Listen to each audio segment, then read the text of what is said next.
So the challenge of contemporary leadership is that we're dealing with very complicated, wicked problems where there's a lot of uncertainty, and essentially you can't solve those on your own, and that actually you need to convene conversations, often across boundaries, and help people learn together and have conversations together in order to make progress. And for that kind of situation, that reality, leadership needs to be very flexible, it needs to be adaptive, and it needs to be distributed.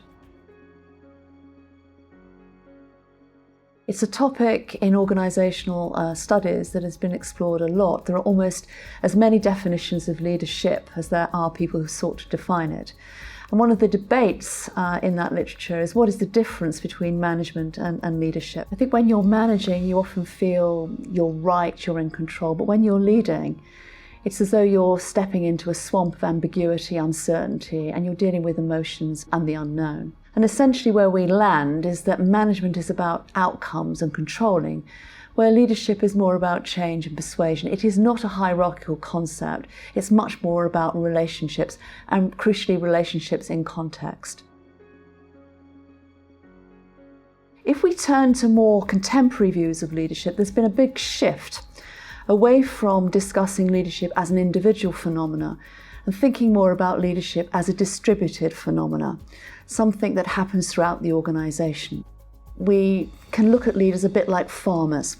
Farmers don't grow crops, but they do create the conditions for crops to grow.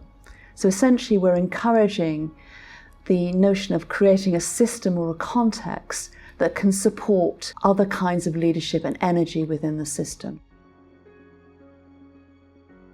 For me, it's about three factors, a combination of three factors.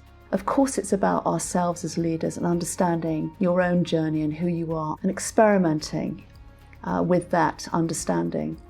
It's also about what your followers want you to do. You can only be a leader if you've got followers. So understanding what they need, what incentivizes them, becomes very important.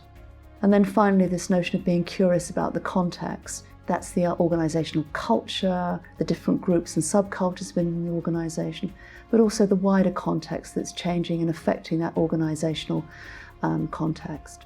The art of reflection, curiosity, noticing things, and understanding that you have agency to make a difference becomes very critical.